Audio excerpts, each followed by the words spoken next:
Magnify that death spear. Why is it still blurry? That's all the resolution we have. Making it bigger doesn't make it clearer. It does on CSI Miami. Hello. So a lot of cool stuff in this video. Please check the description for timestamps and titles of all the topics we'll be covering. So I'm going to jump right into a couple things I did not mention in tutorial video 2 that are worth mentioning.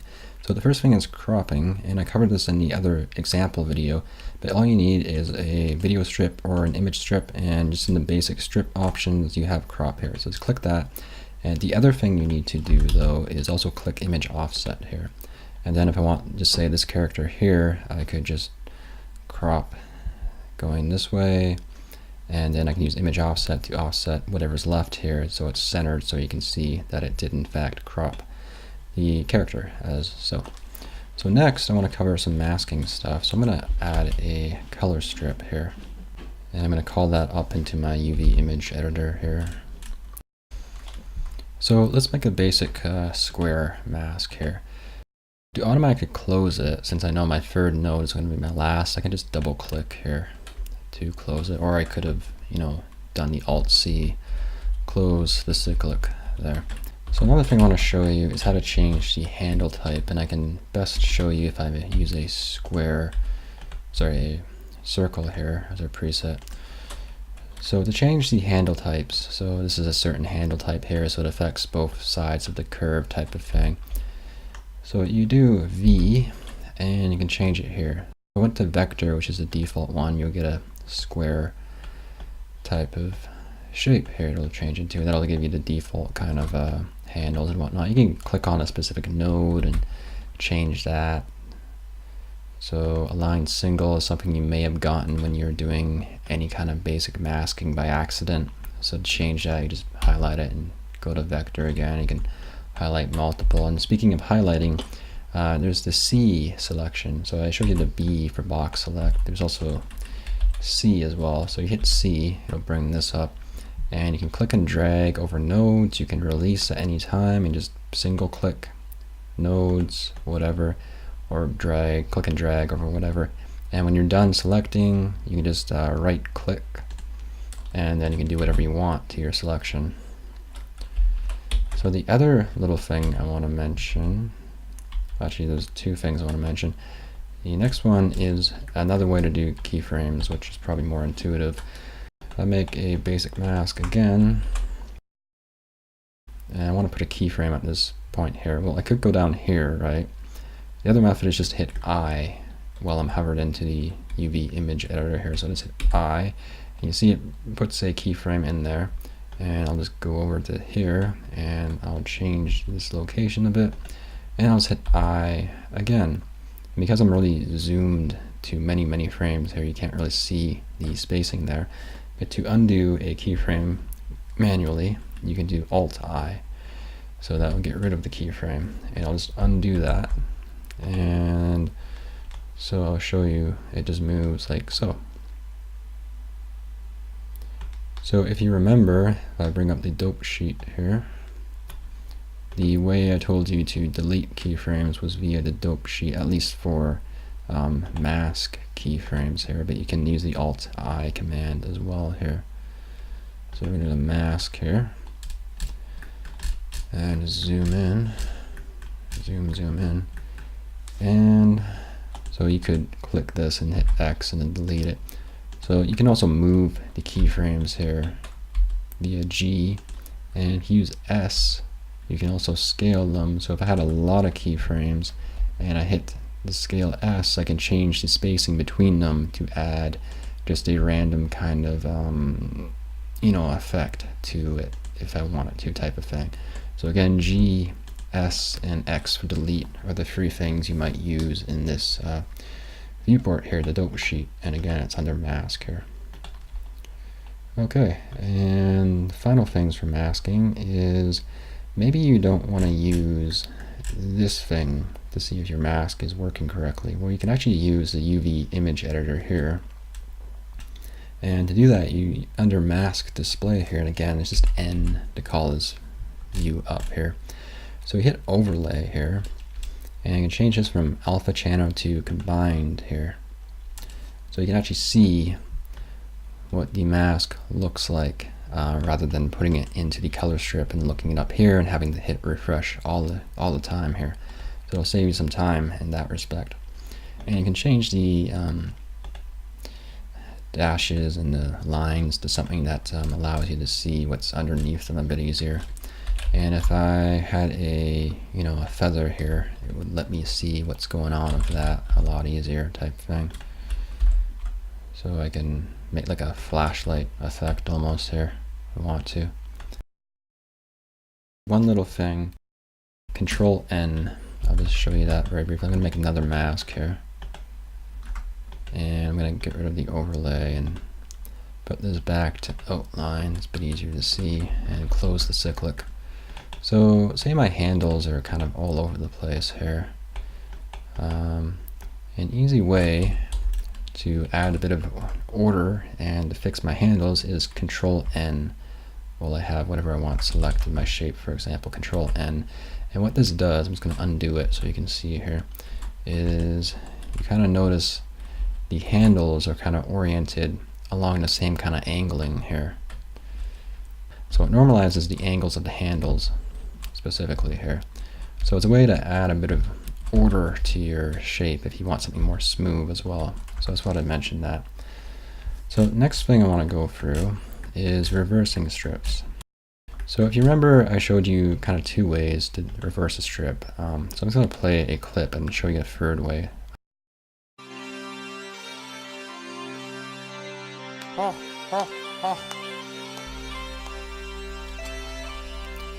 So say just as an example, I want to take this section here of them dancing and make it many times longer than it is here.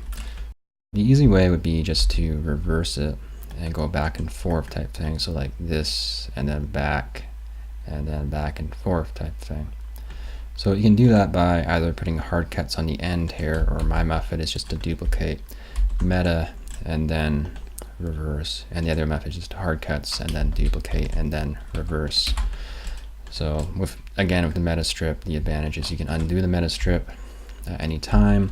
You can change the size of this with all the original data and meta it again if you want to change the start and end points at any time type of a thing.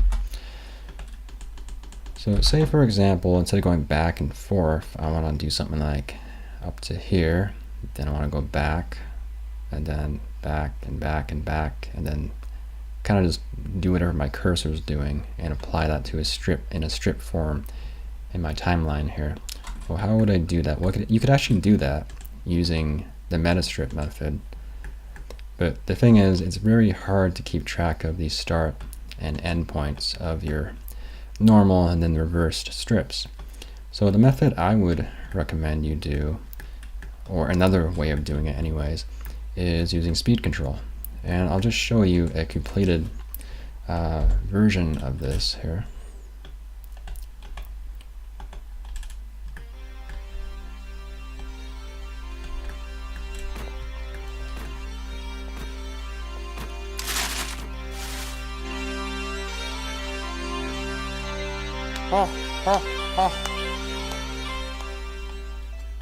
Okay, so that was pretty smooth in my opinion. So again, the original strip was only that long, and yet I was able to extend it all the way to here and give it some, its own kind of personality and change up even the speed of some sections. If you notice, the end was a bit slower and type of thing. So let's look at this. You take a strip that you want to apply stuff to, you would meta it or hard cut the strip, so you don't get any other scenes in here you don't want type of thing. So like for example, I have this scene in there, so to avoid having that show up in my speed control, I just meta it, and then I'll apply my speed control. And by default, we would change this to 1 here. And the process is as follows. You go along here and say I want to repeat this section over and over again, for example. Well, I would go to the last strip that I want included in the scene shown here and put a keyframe on it at 1.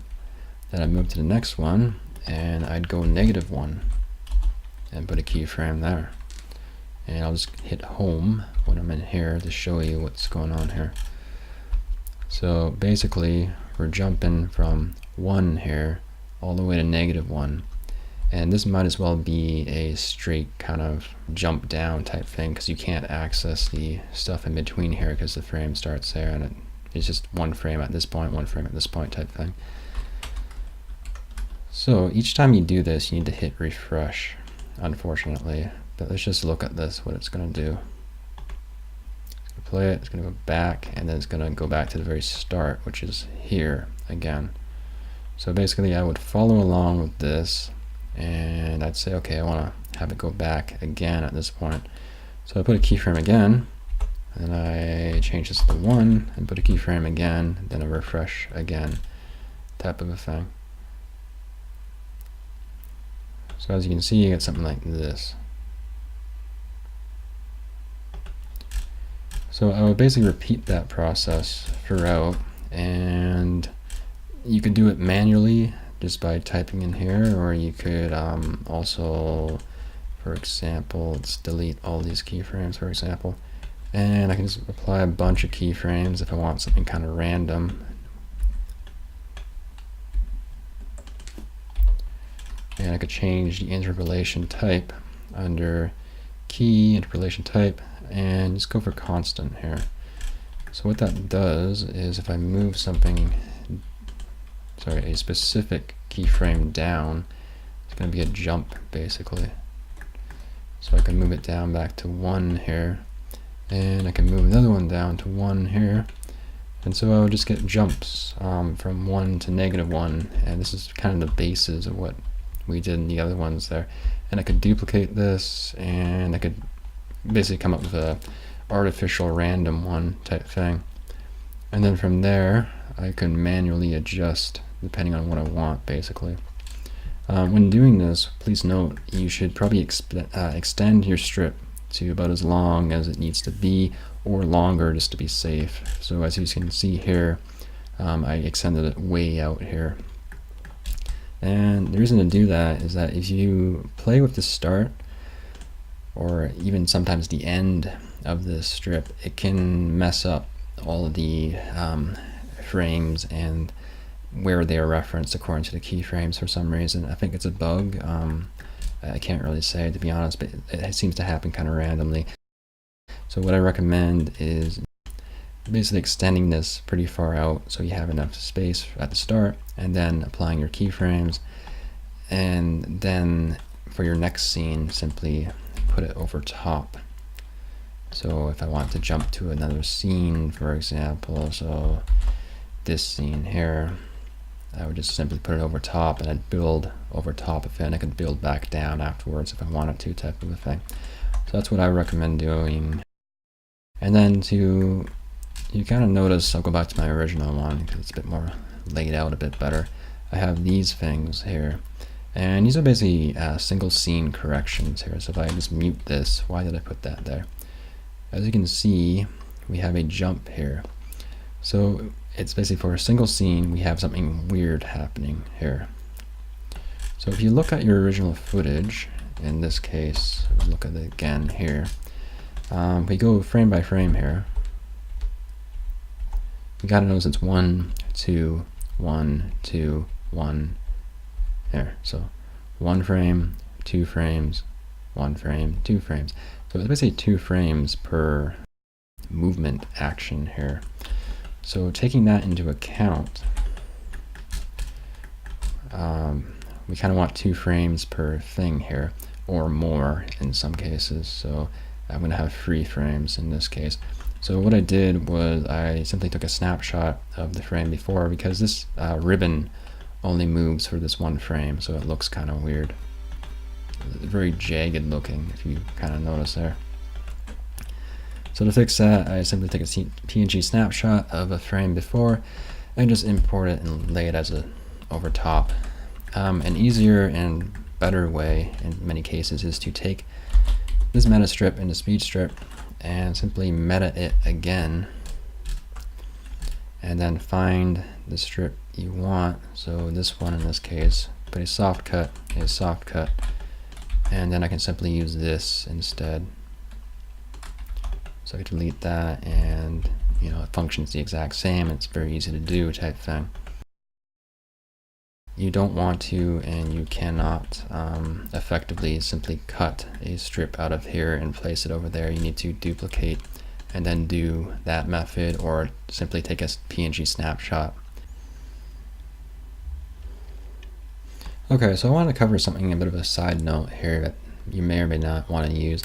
So this is how to render out 10-bit h.264 videos. I'm going to show you how to use it via the FFmpeg exe, which you would have to download separately, which is just the it's the same thing that Blender uses. It's just that Blender uses its own kind of limited version, at least as far as I can understand how it works anyways. So we covered this a bit in video 1, so I'm not going to go over it again. I'll link the video I linked in video 1 if you want to learn how to do it and you haven't gone over it yet. So what we would do is we would render out our video as a 16-bit PNG or something else like a EXR or something like that. So in this case I have, as an example, 1, 2, 3, 4, 8 PNGs here that I just 8 frames basically that are all PNGs.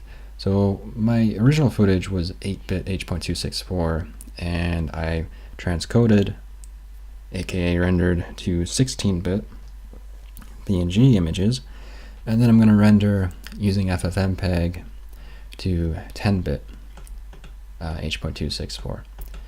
And this would be as opposed to going from 8-bit original footage to just using Blender's FFmpeg to 8-bit again. So the command would be as follows in FFmpeg dash and then your frame rate, whatever you want it to be, because you're changing from a picture to a video, so you need to set the frame rate. So if it's something like a weird number like 23.981 something something something, so it would normally be 5 divided by 0.21 or something like that, but you just multiply the numerator and denominator by 100, and then you end up with integers of 500 over 21. And the next command is your input, so -i, and then you have this thing here, which is your PNG. So if for these here, all I need is the %d.png, and it'll automatically call these up, type of a thing. If, for example, your images are labeled though as 0001 or 01, or any, if there's something before the 1, basically, what you would need, if it was digits, you would need %04d. So this, for example, 0.0001 would be 04d would be the command for that. And if it was another 0, it'd be 05d. If it was one less 0, 03. So the 4 represents the number of digits, and it's known as the padding here. So you don't need a 04 or 03 or 02 or whatever if it just starts at 1 and goes up type thing. So let's go from 1 to 100, but because there's nothing in front of the 1 or here or there type thing, you're safe. You don't need this here. If you had a name in front of this, you just need to include the name before the % here. So if it was, for example, my images -0001 PNG, you would use this command here. So you put the name, my images dash. So if it was just Serbio1, I would just have Serbio and then my %d.png, etc. If I had the padding though of the 001, I need the %0, whatever number of padding it is, .png. So hopefully that kind of makes sense. If in doubt, just have it named like this, and that can go up and up. That thing, and you just use this command here, %d.png. Then I have my audio file, so -i, whatever my audio file name is, and the container it's in.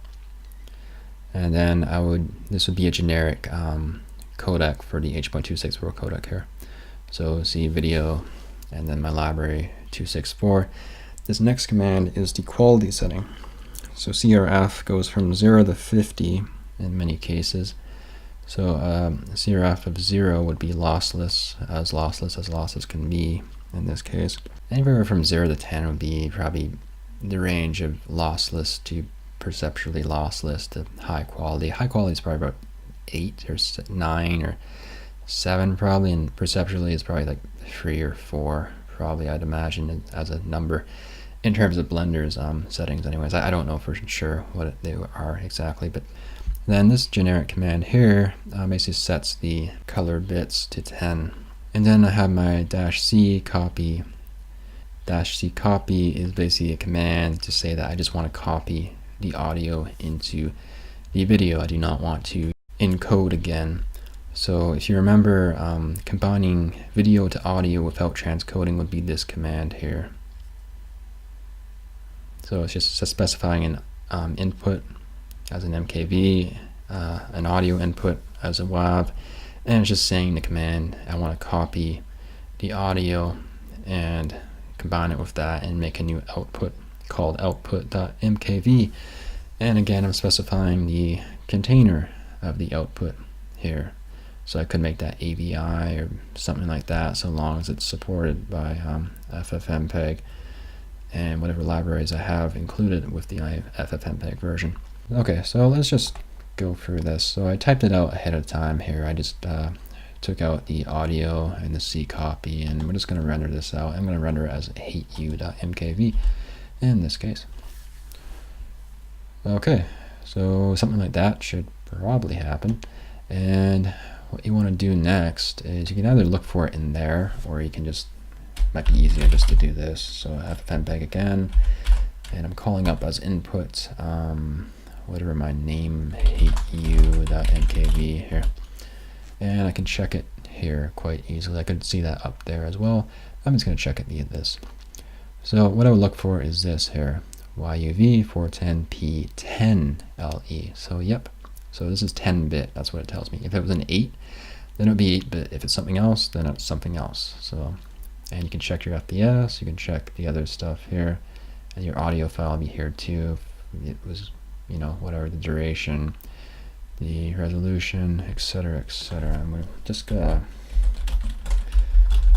use FFplay in this case, which is, you can have that. It's in the same folder as your FFmpeg.exe, your FFplay. So I'm just calling up FFplay again, and I'm gonna play my output. I could use MKV player as well in this case, but we'll just use FFplay because why not?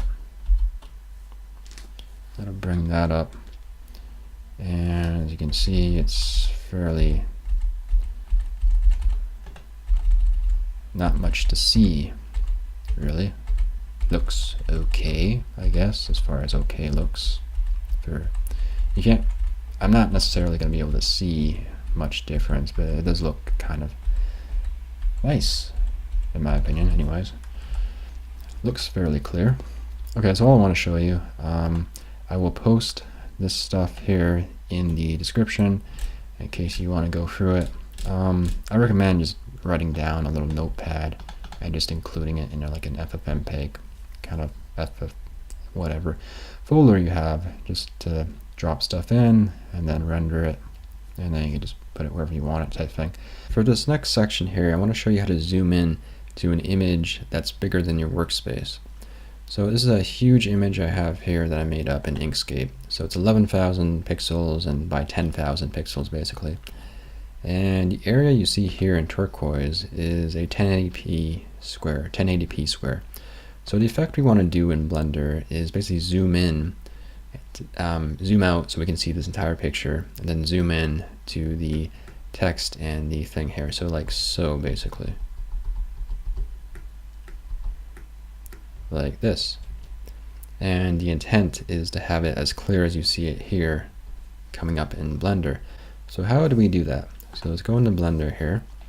So the first thing I did was I exported, you know, my entire image, and it was literally that same 11,000 by 10,000 pixel image basically. And so when you import it into Blender here, basically what happens is it'll scale itself to be a 1080p image from its original, and it'll change the basically the horizontal and vertical scales to get it to fit to a 1080p workspace here, which I have here. So I want to use a 1080p workspace to zoom out to see this image in its original form, and then zoom in to see the part in question without getting any kind of blur, because I want it to be as clear as I have here. So if you do this with Blender's conventional methods, you could do image offset here, and then you'd have to pan it, and you could pan to this area here, and you'd get something like this. So basically, if I took the thing in Inkscape here and just exported this as an image file, it would be the same as, you know, doing the offset and changing it so that this is what's in the viewport here. So that's one way, but you can't actually scale in and out via this method, because if I apply a transform here, which is the only way to scale in and out in this case anyways, basically it cuts everything outside of what is seen in your viewport. It basically cuts it all out. So it's impossible to zoom out if you don't have that data there, basically. So this is a limitation of Blender, and it's just how it is type of a thing. But there are two workarounds here. And the first would be to simply apply a transform layer on top of this, which I did here, for example. And then you would just use keyframes to zoom in to this section here, and then you would use the scale command to stretch it, basically. So this is what I did here, for example. So I went from this to this here with keyframes. So as you can see, this is really, really blurry, and we actually want it to be like this, though. Let's put that back to the original, like this.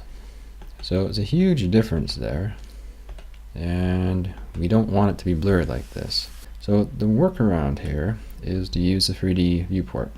So we're going to do that. So you go up here and you go to 3D view here. So this should be the first thing that kind of pops up. So to use the 3D viewport, what you need to know is three different things. The zoom in and zoom out, you use your mouse wheel, like so.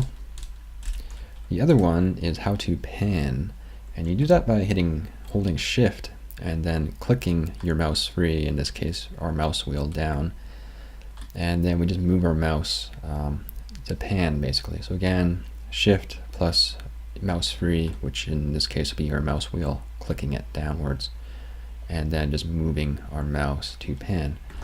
And then the third thing is just clicking our mouse wheel down on its own and then moving our mouse around to change the angle that we see things in.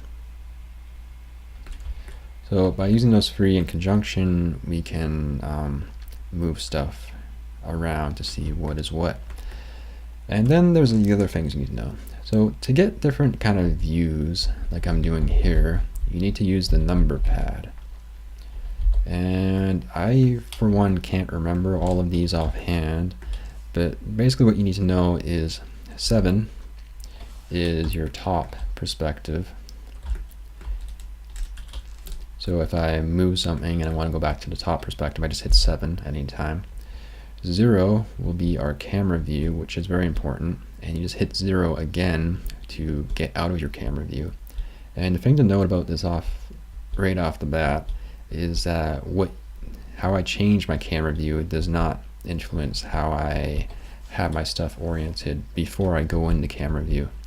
Okay, so they're separate. And the next thing is there's two different ways to do stuff in the 3D view. There's perspective and then there's orthographic. And the way to toggle this is the 5 on your number pad. And a good way to think about this is kind of orthographic, sorry. Orthographic is kind of a basic flat top-down perspective of whatever you're looking at here. Whereas perspective, it applies a bit of depth to itself.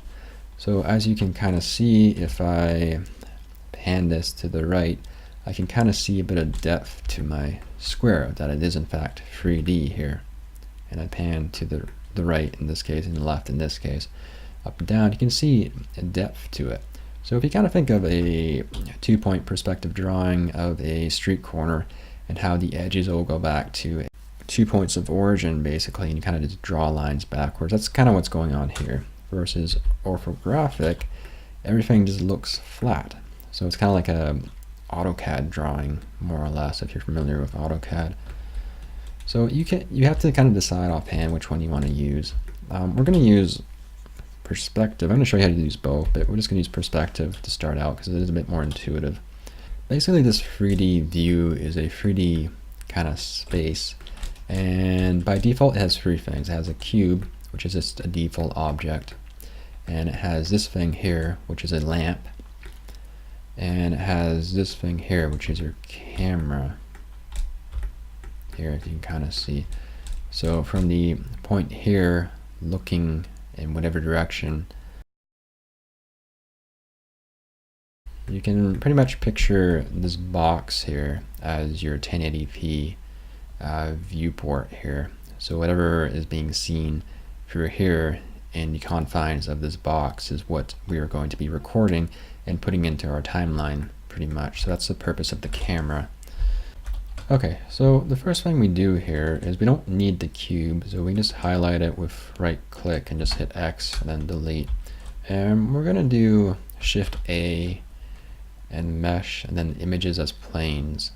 And if you don't have this coming up, what you need to do is go into user preferences and enable it in add-ons. So you can just type image in the search bar, and here it is here. So all you would need to do is put a check mark there and just hit save. Okay, so let's do that.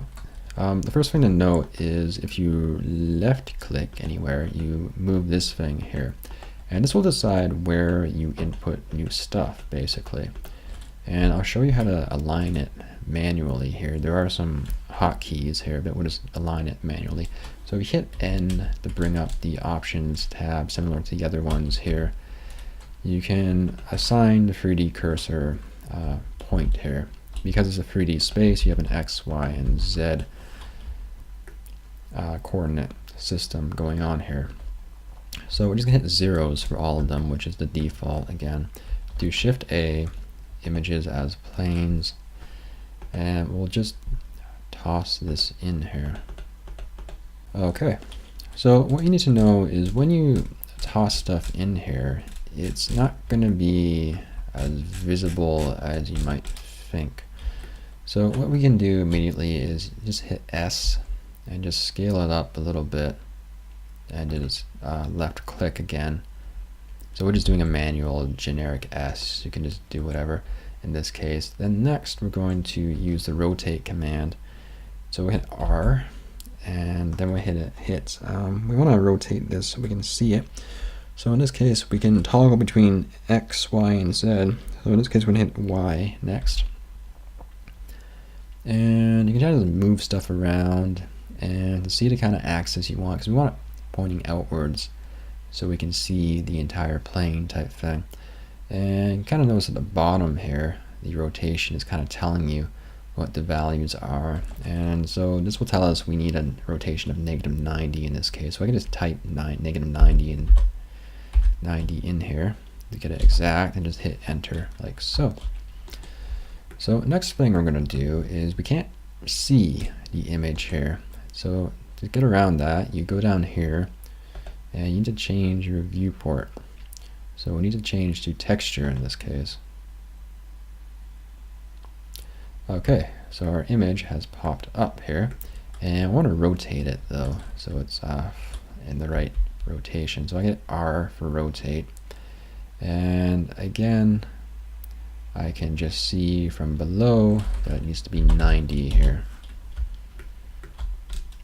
Okay, so if I just I can't really zoom in much, so what I'm going to do is I'm actually going to scale the image up here, and and I can easily kind of zoom in a bit more in that case. I'm gonna scale up a bit more. And what you kind of notice is the coloring kind of shading kind of changes. That's because we actually have a lamp in here existing, and as you can see, if I scale this down with S again, the light is getting there versus the light not getting there type thing. We don't actually need the light in this case, and we're actually going to delete our lamp. But we'll get to that in a second. So next thing I want to do is bring up the outliner. So I'm going to make a new viewport, and let's go to outliner here. And we can just delete the lamp via this method, and we just right click, hit delete, or I could manually select it in here and just hit delete. And I'm going to delete the camera too, just because we don't need it quite yet. And the next thing I want to do is go and get a properties tab up here. So we need another viewport. So what we're going to do next, I'm going to click on our image, make sure it's selected, and we're going to go to material, yep. So what I want to do is scroll down here and click shadeless here. So what shadeless is going to do is it's going to respect the image's original light source, basically. So without shadeless, I'd be dependent on whatever light source I assign in this 3D space. So I deleted my light source and I haven't assigned anything new. So in this case, it would be pitch black. But because I hit shadeless, I'm telling it to respect the original kind of lightness of the pixels and whatnot, lighting of the pixels, then to use that. So one thing to note here is that if I import an image of a different resolution, it's actually going to show up as the same sized plane. And all you need to know is that the resolution is being respected.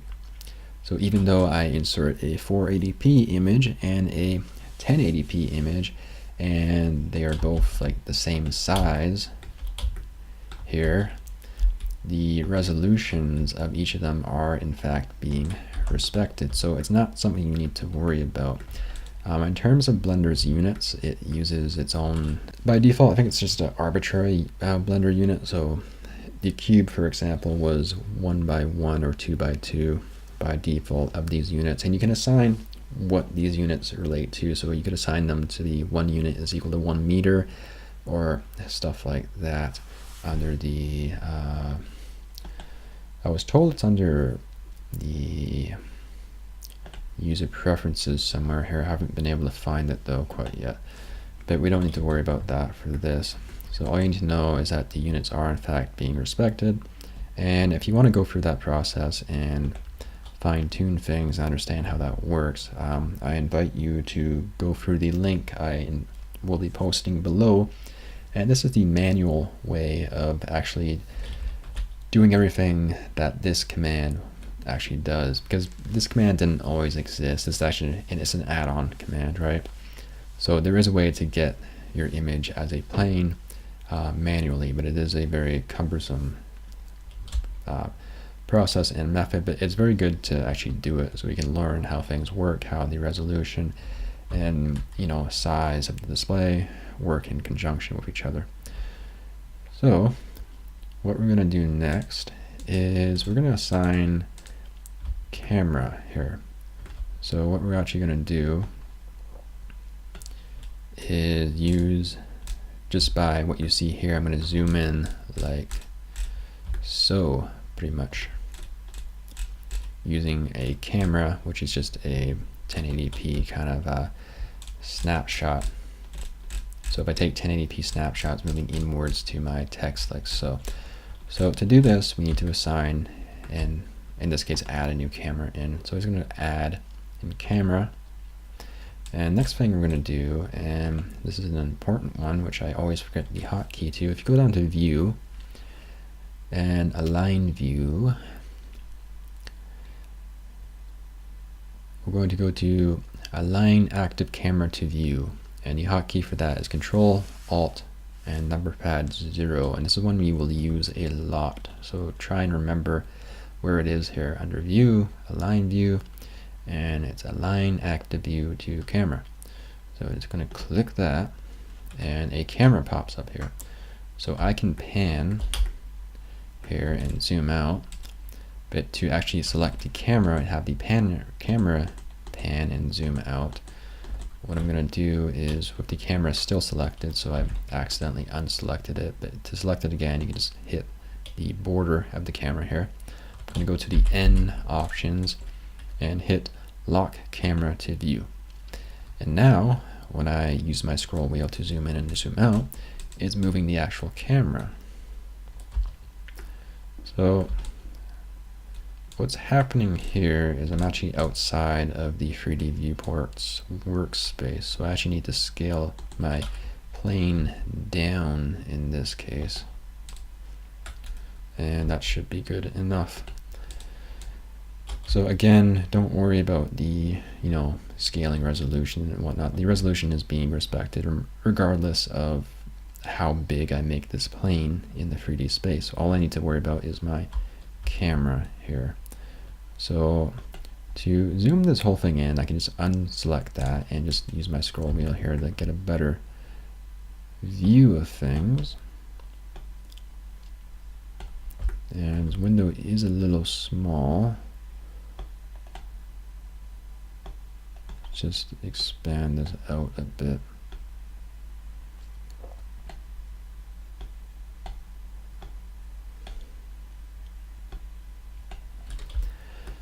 Okay. So, for example, let's find a starting point here. I want the entire image to be within here, so I'm gonna zoom out a little more, and just very roughly using our mouse wheel, we'll say there is good enough. So while I'm still having this camera selected, what I can do is go up to my properties tabs, and if you go to camera here, I can actually fine tune the location of the perspective camera here. So that's the X, that's the Y, and sorry, this is the Z here in this case. So I could fine tune things a little bit here. Hi, so I forgot to mention clipping here, and it's fairly important. You can think of clipping as the draw distance, if you're familiar with that gaming term. So think of being in a big kind of open world, and you're walking along, and objects kind of just pop into your view all of a sudden. So it might be grass or something like that. So the draw distance is the maximum distance from you outward that things will be loaded to your screen. That's why as you move along, things might pop in if the draw distance isn't so great, type of a thing. So we're going to look at a scene here. This is a fireworks display basically, so I'm just going to go through the timeline here. So fireworks shoot up, they explode, and move outward like so, and dissipate. Just to show you, this is in fact 3D. Here's our camera, and here's our little fireworks display here. So you'll notice particles explode outward towards the camera and outward away from the camera, type of a thing. So if we go back in the camera view here with 0, and we'll just look at this spot here. What happens if I go down with the clipping here? Well, pretty much the stuff that's farthest away from the camera is not going to be recorded, and so it's going to keep going like that till you have basically nothing here. So if I go up from like 50 here, the particles closest to the camera will be recorded first, and then as I increase it, it'll see the stuff going backwards to the point of the explosion, and then stuff that shot off in the other direction there. So you might think to just set the clipping to the highest value possible. I was cautioned against this and told it would cause render problems. So I'm not sure what those render problems are exactly, but what I would recommend, based on my limited knowledge anyways, is just to find where things start to disappear and find where you get everything that you want type thing, and just increase it by a little bit for good measure, and just kind of make that your clipping value instead of going too high or too low in this case. And you can always test by taking a PNG snapshot and actually rendering it and all that stuff if you need to go back and change anything. And the start value, you can probably just keep whatever it is. Here's at 0.1 by default. I'm assuming this would be the minimum distance to the actual camera that it starts recording. So if I have something too close to the camera and I don't want to actually see it in the camera view, then I would set this maybe a bit higher, just so it's not recorded in the camera, basically. Okay, that's all I want to mention. Thanks very much. Bye. So, that's good enough. And what you need to kind of understand is that this is working according to the timeline as well here. So if I'm generally good to use the start at 0 here, just for the sake of getting into the timeline so things are less confusing. So we're starting at 0 here in the timeline down below, and there's also a timeline here, which you can't really see that easily, but if we go into the change tabs to default here, and everything that's happening in our little viewport there is what's happening here. So this is the same as in the other tab there. And basically we want to start at 0 here. So I could do everything in this tab if I wanted to, but for the sake of argument, let's go back to video editing. What are we trying to do again? We're trying to zoom in to See, the problem is if there's no number key to hit 7 to have this go back to the top type thing. So what I would need to do is make sure the angle of my camera, which if I zoom up here, because I'm in camera view, is what's happening with the camera here. So I would go back to zeros here on the rotation. And I'd pan. And pretty much what we want to do is just zoom in to, and doing that very roughly with my camera, my scroll wheel here, to about there, like that. So zoom out to zoom in. That's what we want to do, and we're doing it this way so we can get the original resolution more or less respected. It's not going to be perfect, I don't think. I think it's a little bit degraded in the end, but you can't really notice much difference. Okay, so what we need to do is set keyframes, because we're basically setting up a transform layer here, and we're going to make the start 0 in this case. So what we're going to do here is I can either set my keyframes here, or I can potentially set them here, but we're going to set them here. It's a bit easier here. We just hit I here and I over here for the rotation. And then I can move my timeline for the kind of spacing I want it, or the amount of time I want it to take. So maybe I want it to be about here, for example. So then I just zoom in and find my ending spot here. And I can use the graph editor later to adjust all of this. But we're just going to fine-tune things via this here.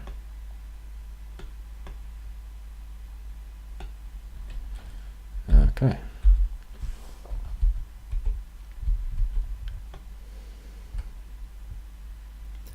So I'm moving via our timeline here, and this is what's happening.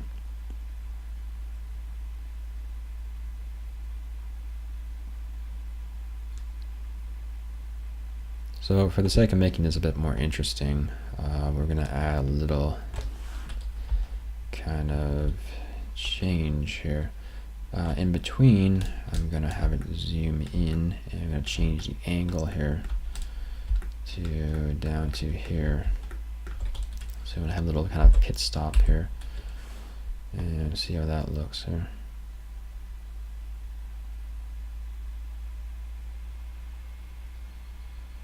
So as you can see, you can do some pretty cool kind of camera stuff here, because you're pretty much putting your image into a 3D space, and you can have a rotation, you can rotate things in kind of real time almost. well, not real time. You can just do a cool kind of rotation here. So let's just play that for the sake of it.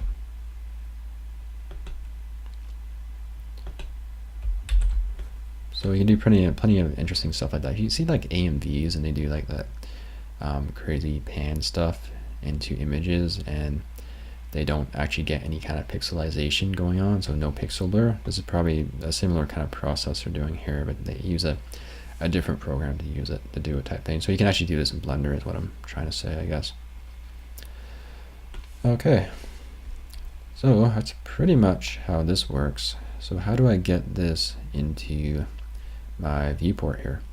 Well, first thing you need to do is go to your camera, and you need to assign the space outside this gray space to transparent, because otherwise you're actually going to see gray here, and you probably don't want that. So go down to shading and just make sure it's set to transparent rather than sky, because sky will have this kind of gray background to it. One thing to note is when you're doing any kind of rotation and stuff, I get a bug sometimes, and to avoid the bug, what you want to do is turn on your automatic keyframes. So the button kind of disappeared somewhere, but for the sake of it, this button here. So I would turn that on, and then I would mess with my settings there type thing. And this would make sure the bug does not occur. So all you need to, that's only if you're getting a bug, so don't worry about it if you're not getting a bug. So if things are kind of resetting themselves, even though you set a keyframe here or there type thing, then it's something you might want to do. So in this case, as you can see, I'm really near the edges of my boundaries of my actual 3D workspace. So what I should have done is actually scaled this down a bit more and then did my camera, but it's okay for what we're. Okay, so the next thing is, how do I get this into my space here? Well, if you basically want to use a scene to get this in there. So the scene is basically whatever I've done in my 3D viewport, and unfortunately you can only have one scene per scene that you do here. So even if you use the layers here to go to different layers and put stuff in, you can't apply scenes that way. You would need to go up here and add a new scene, which would make another default workspace, and then you could insert that scene after you put the new image in there. So what we're going to do is scene, and there's like a giant strip here, the same size as you see here. So what we're seeing right now is just the original stuff we would have seen in object view, sorry, solid view here. So the things to look for are, yes, it's in fact being transparent, and we have our plane that should have our image on it. So to see this image, because we had to go to texture view here, what you need to do here is hit N, and you can just click here, and if that doesn't work though, you can go to texture view here. So for the sake of argument, let's just go to textured solids. Okay, so, and it's hard to see, but this was actually transparent to begin with. That's why it's kind of a bit faded there, because it was actually a transparent. The PNG had transparency in the color to begin with. So we get the effect we want there. And I can pretty much just refresh, and then I can duplicate this and move it, and it should respect whatever was here to begin with, and I can just move it around my timeline type thing. I've gotten a bug where it doesn't respect itself though when I move it from the original spot here, but that doesn't seem to be a bug, and it's not intentional, and so you hopefully won't get that. And it seems to only occur with complicated stuff, and it might have something to do with compositing. I'm not quite sure. But anyways, we're looking at this to this versus this. And again, I apologize, it is a bit laggy here. So this.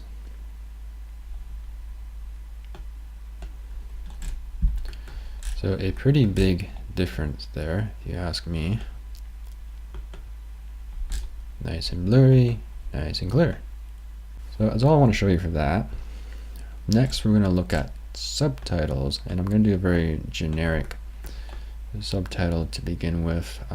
So to do this, we're going to add a new scene here. And that will actually add a new scene in the VSE as well. So it's a new kind of tab for everything. I just hit 7 to realign it up. So again, just kind of remember 7, 5, and 0. And the other ones around 7, 5, and 0 on your number pad. You can just click at random to get whatever comes up here. If you can't remember, you can try and remember what they do, which I have been unable to do, but you know, whatever. So one thing to note is, we'll just go back for a second. The orthographic camera. If I change it to orthographic camera, and it's not gonna respect that. So because I set the camera in perspective to begin with, I would need to change it to orthographic. So how would I change it to orthographic? Well, you go in the camera and you simply select orthographic via here. And so as you can see, it's going to reset everything. And the thing with orthographic is, if I try and lock the camera, I can't actually use my mouse wheel to zoom in, zoom out. I have to use these settings here. So I have a scale one, and I have an X and a Y. I should be able to X and Y. Yep, I can X and Y still with orthographic. But in terms of the zoom in, zoom out, I need to, under camera, orthographic, do everything here, basically. So you should be able to assign a value here and then just keyframe here, and then move along and then assign your new value and then keyframe here. If that doesn't work, you can keyframe here, it seems, as well. So you could just do everything here if you wanted to be honest. But in terms of the rotation, you would need to probably do it here. I don't think there's the option to do it here. Okay, so let's go back to our other tab here. So our scene, second scene, and how to add text. Okay, so what you would do is Shift A and then go down to text. And you can hit Tab to edit the text that comes up here. And in my case, I have an add-on here, so it kind of just shows me what's happening here and there. And I'll talk about this in a bit, but for the sake of argument, it would automatically go to edit mode in this case. So just intuitively, if I hit Tab again, I go back to object mode. If I hit Tab to go in edit mode, it goes like that. So let's just type some text in here.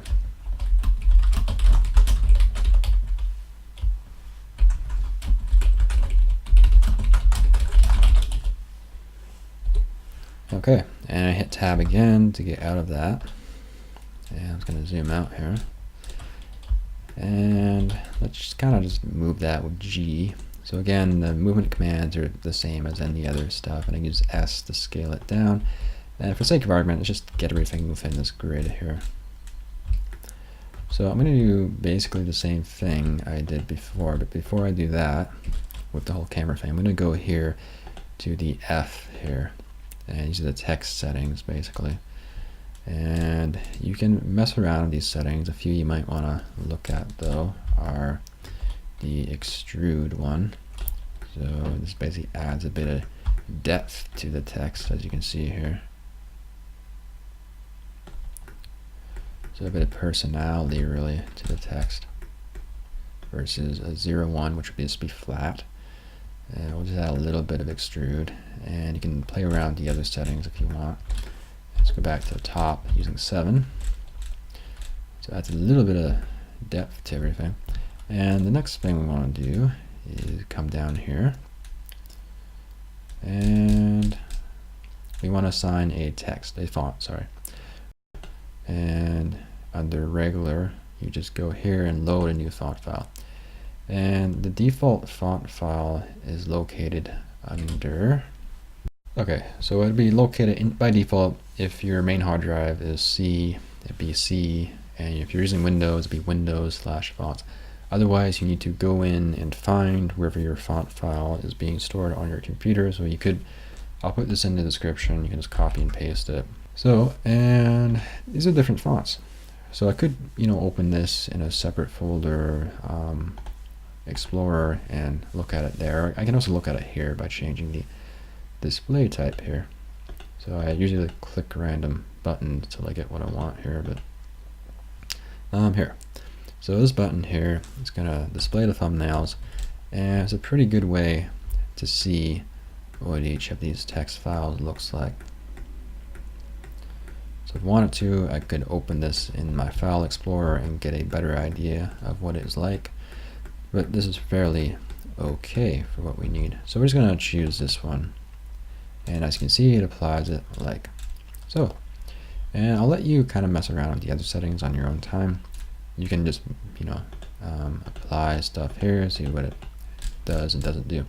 So the next thing we want to do is add a material to this text. And so we'll go up here and material and just hit new. So again, the globe here, the spear, well, I guess this is the globe, this is the spear in this case. So the brown spear, and it's hit new here. And all we're really interested again is the shadeless here, because we don't want to use the lighting in this viewport. And the diffuse color, which is just a generic kind of color of the text. So if I just make it a tangerine color there, and there's a couple other settings you can mess around with, but these are the main ones just for basic kind of text color.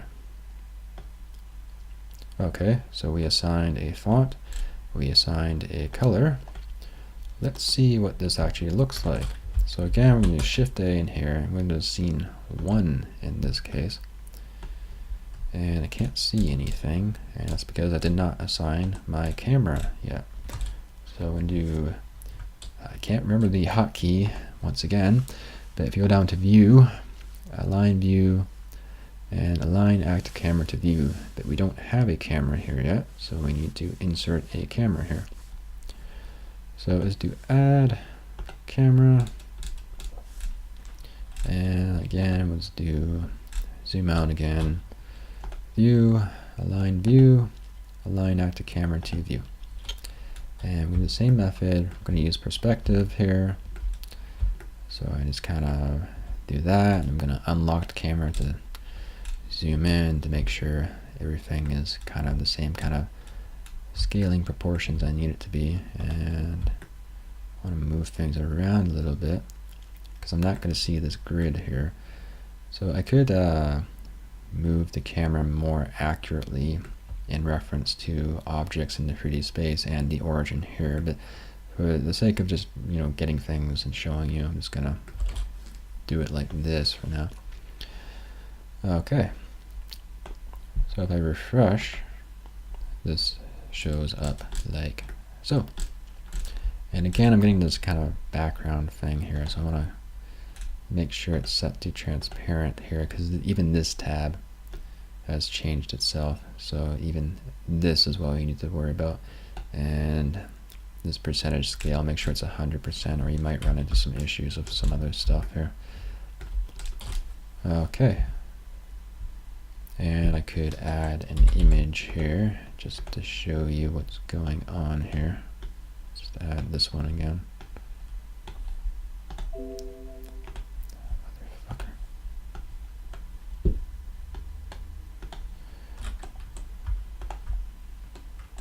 And we'll make our scene an overdrop.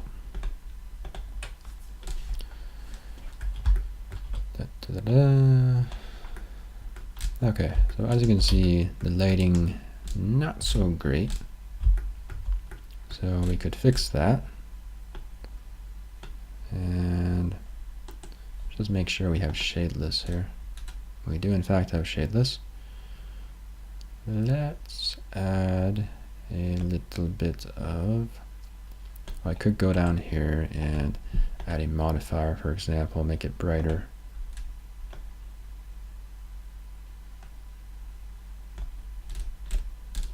But for the most part, it's just my color not lining up to what I need it to line up to.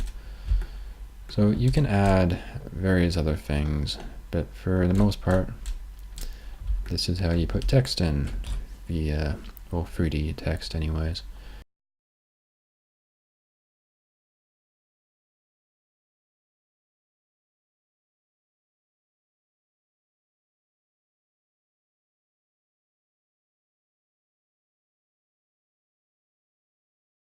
Okay, one last thing before we end here, and that is hotkeys.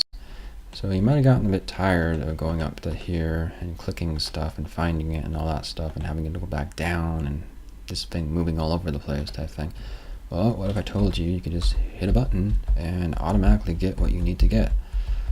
So the hotkeys are as follows. If you're in a viewport and you're hovering over it and you want to change it, it's Shift, basically F5 to F12, and you can just kind of mess around with this on your own. And this will call up different viewports. I rebinded some of mine, so I'm not going to get the same ones you might get. But I was actually from, pretty much you can mess around from Shift F1 up to Shift F12, see what happens, I guess. But you'll get the different viewports. Another way to access viewports is to just click this thing here, and there's certain hotkeys like G that'll automatically jump to certain ones of these. I don't know what all the hotkeys are. I could hit P here, and that would bring up this instead of properties. I could hit U here, and that would bring up add-ons instead of the UV. So you can kind of just mess around, and you can find those online. But I would not recommend that method. Another method is you could set presets here. So you know how you have our default tab, and we have our VSE one, and we have a whole bunch of others in here as well. And these are just preset arrays of viewports. So this viewport here is the same as a viewport in my video editing, and I can actually change stuff here, and that would also change what it is over here, type of a thing. So the mentality is, if I add a new scene here, I'll just name it UI V2, I would name it, for example, and I could apply some presets. So say I want a preset where this is this big, and I want this down here, and well, maybe I want it to be all the way over here, and I want something else here, type thing. Well, I could just leave that like that, and if I go back to my video editing one, it goes like this. And to easily snap between these, it's Control and then your arrow keys moving in the horizontal directions. So I'm basically going through all of them here. So that's another way of doing things, and you'd probably use your Control that's near your enter button, so you can do it with one hand type thing. So if you have like a preset size, and say I want to do all my masking with certain things, certain sizes and whatnot, this is the way you can do it. Just set presets and change the name so it's alphabetically underneath the thing you want to deal with. So make it sure, in this case, video editing, so V1, V2, etc., etc., etc. So going back to the hotkey method of Shift whatever, to rebind that to be something like F1, F2, F3 without the Shift, which is what I have here. So I have F1 bind it to properties, I have F2 bind it to graph editor, and F3 for the UV image editor, which are the three main things I call up a lot. So I have them bind it to F1, F2, F3 respectively. So you would go to user preferences, input, and you can basically just search the key binding here. Let's do F5 for example here. So as you can see, the binding key it'll bring up for Shift F5, which again was, I guess, the one for the 3D viewport in this case.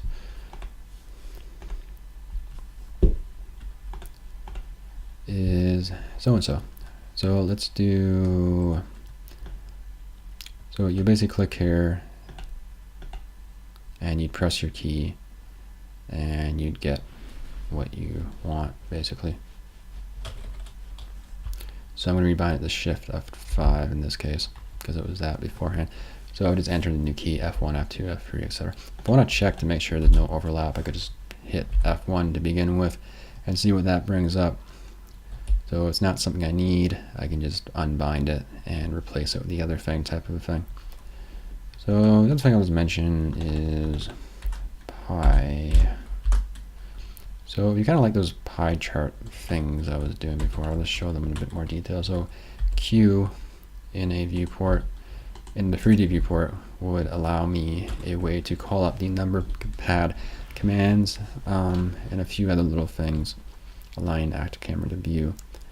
So the only thing I don't like about this is, again, it's Q, and I'm pressing a lot of weird buttons now, but the only thing I don't like about this is the numbers are not corresponding to the number pad. So 0 should be the camera one, but if I press 1 here, it'll automatically go to the camera in this case.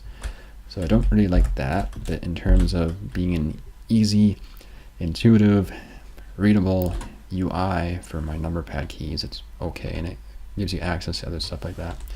And again, the other one is tab. To go from object mode to whatever other mode you can when you have an object selected. So edit mode, and there's a few other ones that would pop up depending on what you have selected. And other than that, you have Z. And there's a few other ones, I think. But yeah, Z, Q, and tab are probably the biggest ones. And depending on what I'm tabbing, I could tab in the blank space here, and I could paint stuff pretty easily and stuff like that. But I want to just mess around with settings. So again, I would get all that by going to add-ons and then just enabling the two pie charts here, typing pie and enabling both of these here. You don't seem to lose. It does overwrite some hotkeys, so the tab one would be the obvious one, but it retains the functionality of what tab did originally, so it's okay. I don't think it overwrites anything else that you really need necessarily anyways, but I'll put commands for those, and you can decide for yourself if you want to use it or not. It might be a bit more intuitive to do something like that starting out. Then once you kind of learn stuff, you probably want to just use the number keys and stuff like that on your own, because if you knew where stuff was to begin with, you wouldn't really need that, to be honest. But it is an easy way to call stuff up if you don't know all of these shortcuts offhand, and if you don't know what all the features are, right? Because it's basically telling you these are commonly used features, so you can just test them out on your own time, see what they do. So I'm going to end here. Thank you for your time. Bye-bye.